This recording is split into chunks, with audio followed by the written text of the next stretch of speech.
सिर्फ 54 लाख करोड़ का कर्जा, 55 लाख करोड़ का कर्जा हुआ करता था भारत सरकार के ऊपर, आज 225 लाख करोड़ से ऊपर का कर्जा भारत सरकार के ऊपर हो गया है। 80 करोड़ 81 करोड़ लोगों को 5 किलो राशन पे जिंदा रखना पड़ रहा है। ये हमारे लिए विकास की बात है या विनाश की बात है? क्या चीज है ये? क्या है? छोटे छोटे देश हमें आंख दिखा रहे, छोटे छोटे। अभी मालदीव की यात्रा है ना प्रस्तावित, मालदीव के मुइज्जू ने तो बोला कि हाजी आ जाइए, और उन्हीं की जो मंत्रिमंडल में शामिल छोटे भाई ने बोल दिया कि अरे नहीं, ये तो हिंदू मुस्लिम करने वाले हैं, इनका यहाँ पे कोई स्वागत नहीं होना चाहिए।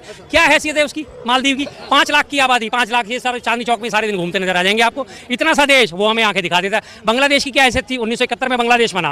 1971 के बाद अभी आके 2024 तक बांग्लादेश की हैसियत थी भारत को आंखें दिखाने की?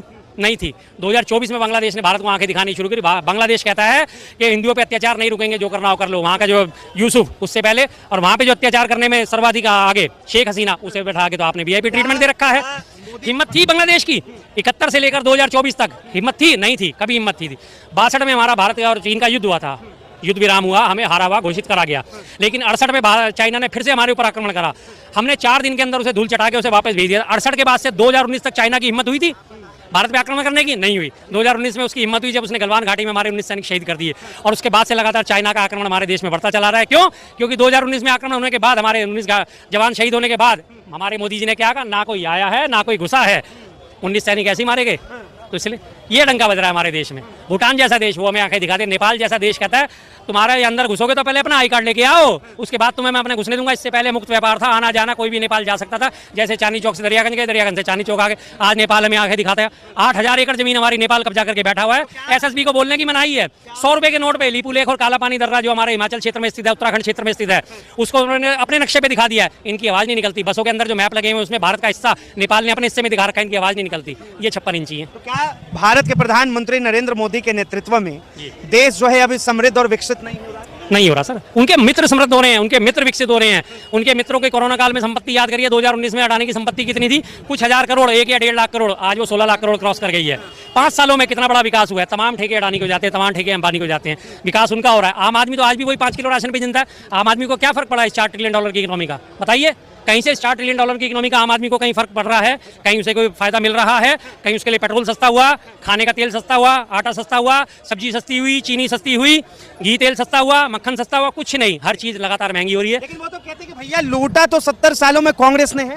पहले तो उनका ही मैथमेटिक्स गलत है कि 70 साल कांग्रेस ने राज नहीं 55 साल करा है। तो ऐसे वो लोगों को बेवकूफ बनाते हैं। तमाम आपको लोग यही कहते हैं मिल जाएंगे 70 साल 70 साल 70 साल। पहले आम चुनाव भी भारत में 1951 में हुए थे। 1951 से लगाया जाए तो 2025 कितने साल हुए साहब? 74 साल। 74 साल में से 11 साल से तो मोदी जी शासन कर रहे हैं, 6 साल अटल बिहारी जी शासन करके, 2 साल मोरारजी देसाई शासन करके, 2 साल वीपी सिंह शासन करके, 2 साल देवगौड़ा और आई के गुजराल शासन करके, 6 साल अटल जी शासन करके, तो फिर 55 साल है। झूठ सर। 3 प्रधानमंत्री के नाम लेता हूँ, तीनों के बारे में थोड़ा थोड़ा बताइएगा। अटल बिहारी वाजपेयी, उनका कार्यकाल कैसा रहा? मनमोहन सिंह, उनका कार्यकाल कैसा रहा? और मौजूदा जो है प्रधानमंत्री नरेंद्र मोदी, इनका कार्यकाल कैसा? और अभी आने वाले कह रहे कि भैया अगर बीजेपी की सरकार आई 29 में तो योगी जी को जो है हम योगी जी अगर आ गए तो आपको खाने के भी लाले पड़ जाएंगे। योगी जी के राज की आज ही आपको एक बात बताता हूँ ताजी, आपने शायद पढ़ी हो या नहीं पढ़ी होगी। अभी यहाँ पे ना महिला कांस्टेबल्स का सिलेक्शन हुआ है। उनके गृह क्षेत्र गोरखपुर में उन महिला कांस्टेबल्स की ट्रेनिंग हो रही है। वहाँ पे सिर्फ 350 महिलाओं को रखने की जगह है, और उस जगह पे 650 महिलाओं को रखा गया है। और जिस जगह पे रखा गया है वहाँ इतनी भरी गर्मी में भी पंखे नहीं है, और जो पंखे उन्हें वो चला नहीं रहे। ये बिजली का बिल आ जाएगा, बिजली का बिल आ जाएगा। ये ट्रेनी है, ये तो ऐसी रहेंगी।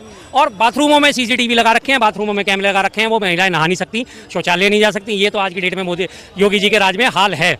आप देख लीजिए, अगर वो प्रधानमंत्री जो है महिला सुरक्षित नहीं, बिल्कुल नहीं है। महिला सुरक्षित होती तो आज के राशन के लिए वो उसकी हिम्मत थी करनी। सेना वाला जो योगेंद्र राणा कौन है, वो इतनी बदतमीजी भरी बातें बोल देता।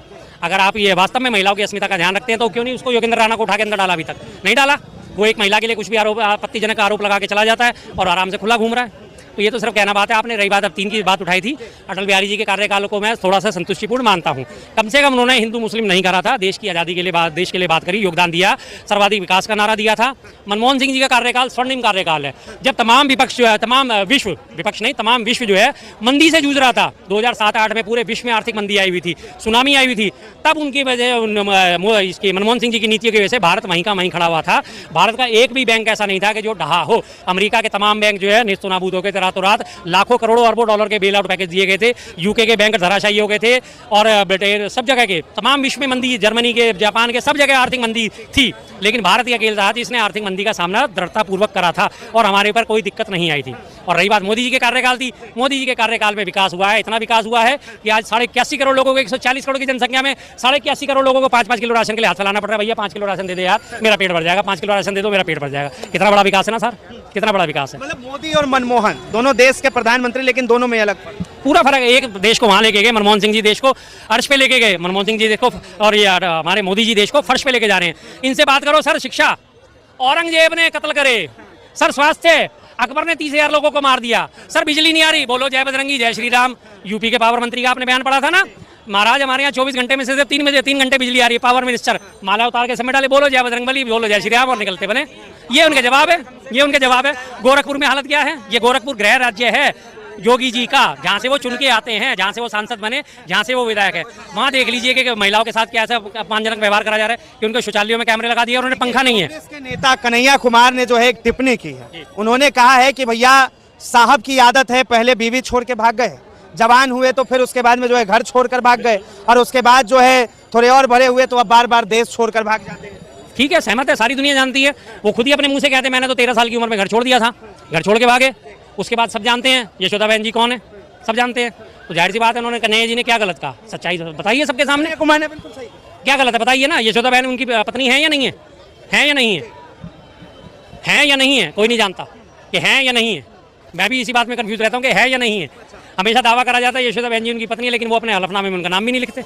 छोड़ के भागे या नहीं भागे। और मोदी जी का खुद का बयान, मैं 17 साल की उम्र में सब निकल के और मैं हिमालय में चला गया था, 35 साल मैंने भिक्षा मांग के खाया और हिमालय में जाके तपस्या करी। तो भागे या नहीं भागे, भागे, जाहिर सी बात है। सदन चल रहा है, लेकिन बीच में मोदी जी को जाना पड़ा क्योंकि देश को मजबूत करना है। आज जो आप ठीक है आर्थिक स्थिति मजबूत करने गए हो, आपने वहाँ पे जो है ट्रेड डील साइन करी है। ट्रेड डील साइन करने का काम किसका है, कॉमर्स मिनिस्टर का, व्यापार मंत्रालय का काम है। व्यापार मंत्रालय कॉमर्स मिनिस्ट्री किस लिए बनाई गई, इन्हीं कामों के लिए तो बनाई गई है। आप सब काम खुद ही करने चले जाओगे, ये सिर्फ आपके पास बहाना है। अगर आपने कैबिनेट बनाई है, गृह मंत्री बनाया, तो गृह मंत्रालय किस लिए है, जो गृह के काम होंगे वो देखेगा, विदेश मंत्रालय विदेश के काम देखेगा, रक्षा मंत्रालय रक्षा के काम देखेगा। उसी तरह कॉमर्स मिनिस्ट्री जो कॉमर्स के काम देखेगी। ट्रेड डील साइन करेंगे, कॉमर्स मिनिस्टर साइन करेंगे, लेकिन मोदी जी को जाना है क्योंकि उन्हें यहाँ जवाब देने पड़ जाएंगे ना। और जवाब कैसे देंगे यहाँ, अब यहाँ पे तो सदन है, सदन में तो लगातार उनसे सवाल जवाब करे जाएंगे। वहाँ तो उनके चहेते पत्रकार जो हैं, पालतू पत्रकार वहाँ पे मौजूद नहीं होंगे जो उनसे पूछे मोदी जी आप आम काट के खाते हो, चूस के खाते हो, आप बटुआ रखते हो या नहीं रखते हो, आप जो है कौन सा टॉनिक लेते हो, आप थकते क्यों नहीं हो। तो वहाँ तो ये सवाल नहीं उठेंगे ना, वहाँ तो ये सवाल होगा कि पहलगाम हमले में चूक हुई तो हुई क्यों। प्रियंका गांधी वाड्रा ने भी सवाल उठाया और उन्होंने कहा है कि भैया लोकतंत्र का कत्ल हो रहा है। ये कैसे, ये ऐसे क्योंकि जो लोकतंत्र में विपक्ष के दलों के सब एलओपी जो है, लीडर ऑफ अपोजिशन है, उन्हें बोलने नहीं दिया जा रहा, उनका माइक बंद कर दिया जा रहा है, आवाज़ नहीं सुनी जा रही। आम आदमियों के ऊपर जो है एफआईआर दर्ज करी जा रही है, लोगों के ऊपर, पत्रकार साहब के ऊपर एफआईआर दर्ज कर दी गई, उन्होंने बिहार चुनाव का मुद्दा उठाया। तो ये लोकतंत्र की हत्या नहीं है तो और क्या है। लोकतंत्र की हत्या इन्होंने महाराष्ट्र में करी, एक ही घंटे में 76 लाख लोगों के वोट डल गए। आखिरी टाइम में चार महीने में विधानसभा और लोकसभा चुनाव के 4 महीने के अंतराल में, जून में विधानसभा चुनाव संपन्न हुए थे, अक्टूबर में वहाँ लोकसभा, जून में लोकसभा चुनाव हुए थे, अक्टूबर में विधानसभा, और 1 करोड़ के करीब करीब वहाँ वोटर बढ़ गए। लोकतंत्र की हत्या नहीं करी, उस पर जवाब मांगा गया तो जवाब नहीं मिला अभी तक। वही काम बिहार में हो रहा है। एक आखिरी सवाल, बिहार का आपने जिक्र किया, बिहार में एसआईआर का मामला जो है काफी तेजी से चल रहा है। अब तेजस्वी यादव ने कह दिया कि भाई अगर इसी तरह से वोटर में जो है अगर घोटाला होगा तो हम जो है चुनाव बिहार में नहीं लड़ेंगे। यही बात है, और क्या करें फिर। आखिरी हथियार यही है कि जब होना ही कुछ नहीं, अगर आप जो जायज चीजें हैं उनके ऊपर ध्यान नहीं दे रहे तो बायकॉट ही आखिरी रास्ता बनता है। हालांकि ये लोकतंत्र में होना नहीं। इंडिया अलायंस के जितनी पार्टी है सब बिहार में चुनाव को बायकॉट करेंगे। देखिए आगे चल के क्या जो भी इंडिया अलायंस फैसला लेगा, जैसा भी जो भी फैसला होगा आपको अवगत करा दिया जाएगा। बहुत बहुत धन्यवाद तमाम जानकारी के लिए। तो देखिए राहुल गांधी जो है लगातार सवाल उठा रहे हैं, तेजस्वी यादव सवाल पूछ रहे हैं, और साफ तौर पर कांग्रेस के नेता कन्हैया कुमार ने नरेंद्र मोदी के ऊपर भी बयान दे दिया कि आखिर जो है साहब बार बार विदेश क्यों चले जाते हैं, जवाब क्यों नहीं दे पाते। इसे लेकर आपकी क्या राय है, अपनी राय जरूर दे। फिलहाल के लिए इतना ही। ऐसे तमाम खबरों के लिए देखते रहें वो न्यूज़।